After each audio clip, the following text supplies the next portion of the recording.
हर रोज एक नई कहानी देखने के लिए चैनल को सब्सक्राइब करें और बेल आइकन दबाना ना भूलें। शिल्पा और अजय दोनों की नई नई शादी हुई थी। शिल्पा की सास रितु बहुत ही ज्यादा लालची किस्म की औरत थी। अजय ने एक गरीब लड़की से प्यार किया था, जिसके कारण शिल्पा शादी में दहेज लेकर नहीं आई थी। इसीलिए रितु अक्सर अपनी बहू से नाराज रहा करती थी और उसे खरी खोटी सुनाया करती थी। ऐसे ही एक दिन रितु का छोटा बेटा विजय ऑफिस से घर आते हुए अपनी माँ से कहता है, माँ, आज लंच में भाभी ने इतनी बेकार सब्जी बना कर दी थी कि सारे दोस्तों के बीच में मेरी बेइज्जती हो गई। रुक, अभी बताती हूँ मैं उसको। अरे ओ डंकनी, इधर आ। हाँ जी माँ जी, बोलिए। अरे दहेज लेकर नहीं आई तो कम से कम गुण तो लेकर आ जाती। हमें अफसोस नहीं होता दहेज का, मगर ना तो तेरे बाप ने तुझे दहेज दिया, ना ही कुछ पढ़ाया ना लिखाया। पर माँ जी हुआ क्या है, बताइए तो सही। अरे तेरी वजह से मेरे बेटे की बेइज्जती हो गई। शर्म नहीं आई तुझे, नालायक कहीं की। माँ जी माफ कीजिएगा, आगे से ध्यान रखूंगी इस बात का। अरे ध्यान तो तुझे रखना ही पड़ेगा, वरना घर से ना निकाल दूं तुझे। दाल रोटी खैरात में नहीं आती, कमाना पड़ता है और पैसे लगते हैं इसके लिए। मगर तू भिखमंगी, तू क्या जाने ये सब। तेरे बाप ने तो भीख मांग कर तुझे पाला है। माँ जी हम गरीब जरूर है, पर भगवान ने हमें हाथ पैर दिए हैं। मेहनत मजदूरी करके हम अपना पेट पाल सकते हैं, और ये बात मैं आपको बताना जरूरी नहीं समझती। जुबान तो कैंची की तरह चलती है आपकी, उसी तरह हाथ भी चला लिया करो। अब जा यहाँ से, सड़ा सा मुंह बना रही है। ऐसे ही कुछ दिन तक सब कुछ ठीक चलता है और एक दिन रितु देवी की बहन झुमका उसके छोटे बेटे विजय के लिए एक बड़े और अमीर घर की लड़की नेहा का रिश्ता लेकर आती है और उसके बारे में सब कुछ बता देती है। कुछ ही दिनों के बाद रितु विजय की शादी नेहा से करवा देती है। नेहा जो कि शादी में बहुत सारा दहेज लेकर आई थी, जिसके कारण वो भी रितु की ही तरह शिल्पा को नीचा दिखाने की कोशिश करने लगती है। ऐसे ही एक दिन नेहा टेबल पर पैर रखकर बैठी होती है, तभी वहाँ पर रितु आ जाती है और कहती है, क्या हुआ नेहा बेटा? माँ जी मेरे पैर में बहुत दर्द हो रहा है, काश कोई मालिश कर देता। अच्छा, ज्यादा दर्द हो रहा है तुझे? अच्छा रुक, मैं कुछ करती हूँ। हाँ माँ जी कुछ तो कीजिए। अरे ओ डंकनी, इधर आ। हाँ माँ जी बोलिए, क्या हुआ? अरे मेरी छोटी और लाडली बहू के पैरों में दर्द हो रहा है, तो तू जरा इसके पैरों की मालिश कर दे। जी माँ जी। शिल्पा तेल लगाकर उसके पैरों की मालिश करती है। तभी नेहा उस पर गुस्सा करते हुए बोलती है, जेठानी जी कोई काम तो होता नहीं है आपसे ठीक से, कम मालिश ही कर दो। ये क्या गुस्से में हाथ चला रही हो? अरे ना तो तेरे अंदर कोई गुण है, ना ही तू दहेज लेकर आई है। वही तो माँ जी, कैसे लोग हैं आप, इस गरीब सी को घर की बहू बना लिया। अरे मेरे बेटे को प्यार का भूत सवार था ना। शिल्पा चुपचाप मालिश करती रहती है। तभी वहाँ पर खड़ा हुआ अजय सारी बातें सुन लेता है कि कैसे रितु और नेहा मिलकर शिल्पा की बेइज्जती कर रहे हैं। ये सब क्या है? एक तो वो तुम्हारी मालिश कर रही है, ऊपर से तुम उसको नीचा दिखा रही हो। अरे तो मालिश कर दिया तो क्या हुआ? एहसान कर दिया क्या इसने कोई? माँ, वो मेरी पत्नी है, इस घर की नौकरानी नहीं। आपको इतनी ही चिंता है नेहा की, तो आप खुद ही मालिश कर दो उसकी। अजय का ये रूप देखकर रितु को बहुत गुस्सा आता है और गुस्से से पैर धमकाते हुए रितु और नेहा दोनों अपने कमरे में चली जाती है। ऐसे ही अगले दिन रितु अपने कमरे में बैठे बैठे सोच रही होती है, कुछ तो करना ही पड़ेगा।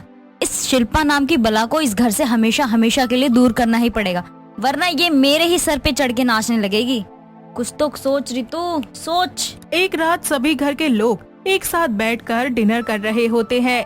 ऐसे में रितु उनसे बोलती है, मैं सोच रही हूँ इस घर को 2 हिस्से में कर दिया जाए। माँ जी आप ये क्या बोल रही हैं? जो सब सुन रहे हैं मैं वही बोल रही हूँ, क्योंकि मेरी छोटी बहू के साथ बहुत नाइंसाफी होती है। बेचारी घर का सारा काम करती रहती है, इतना सोचती है घर के लिए, मगर लोगों को उसकी अच्छाई नजर ही नहीं आती। माँ, ऐसा कुछ नहीं होगा, घर का हिस्सा करने की कोई जरूरत नहीं है। हम लोग एक परिवार के हैं, हिस्सा करना या फिर ऐसा सोचना भी गलत है।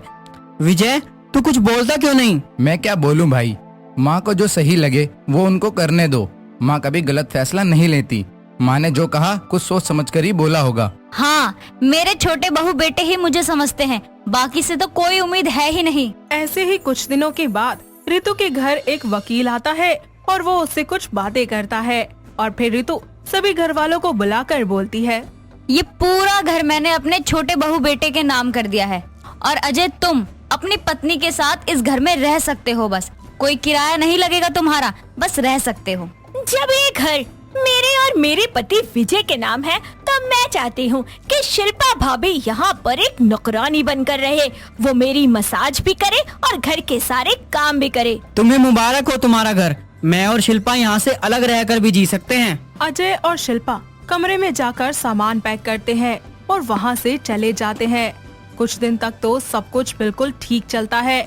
नेहा और उसकी सास में बहुत बनती है, मगर ऐसे ही एक दिन रितु के सर में बहुत ज्यादा दर्द हो रहा होता है, तो वो अपनी बहू नेहा से कहती है, नेहा बहू, मेरा सर दबा दे बेटा, बहुत दर्द कर रहा है। ओ सासू माँ, नौकर नहीं हूँ मैं आपकी जो तेल लेकर दमादम मालिश कर दूं। ठीक है बहू, मगर मेरी थोड़ी सी सेवा कर देती तो तू छोटी नहीं हो जाती। अरे जाओ ना, मैंने आज तक ये काम नहीं किया। एक अमीर बाप की बेटी हूँ, नौकर तो मेरे आगे पीछे मक्खी की तरह घूमते हैं। शायद मुझसे ही बहुत बड़ी भूल हो गई। सासू माँ, ज्यादा ना ड्रामे करने की जरूरत नहीं है। लगता है आप भूल गई हैं कि इस घर के दरवाजे अभी भी खुले हैं। चाहो तो निकल जाओ बाहर। हाँ हाँ, तू सही कह रही है। मुझ जैसी बेवफा सास के साथ यही होना था। रितु को धीरे धीरे अपनी गलतियों का एहसास होने लगता है कि उसने बहुत बड़ी गलती कर दी है।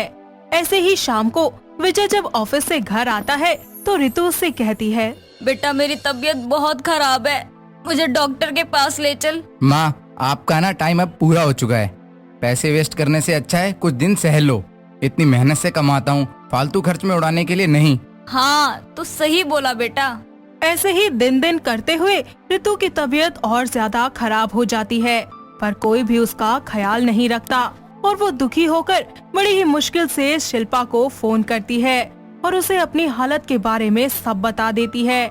रितु की बीमार हालत का पता चलते ही शिल्पा और अजय आधी रात को उसके घर आ जाते हैं और साथ ही उसे हॉस्पिटल ले जाते हैं। इतना ही नहीं, वो लोग उसका अच्छे से इलाज करवाते हैं और फिर उसे अपने घर ले जाते हैं, जहां शिल्पा उसकी खूब सेवा पानी करती है।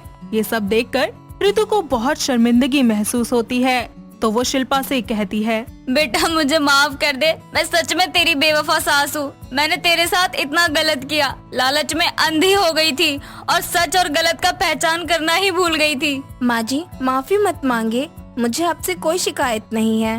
बहू, ये तो तेरा बड़प्पन है कि तू इतना सब होने के बाद भी आधी रात को मेरे लिए उठकर आ गई और मैं ना समझ हमेशा तुझे गरीबी के लिए ताना मारती रही। रितु रोते रोते शिल्पा को अपने गले लगा लेती है और अजय और शिल्पा से माफी भी मांगती है। साथ ही अब वो उनके घर पर हंसी खुशी रहने लगती है। तो वहीं दूसरी तरफ विजय को काम से निकाल दिया जाता है और उनके घर की आर्थिक हालत बहुत ही ज्यादा खराब हो जाती है। ऐसे में नेहा भी उसका साथ छोड़कर चली जाती है और वो दाने दाने का मोहताज हो जाता है। दोस्तों, अगर आपको ये कहानी पसंद आई तो इसे लाइक करें, शेयर करें और कमेंट करके बताएं कि कहानी में आपको सबसे अच्छा क्या लगा।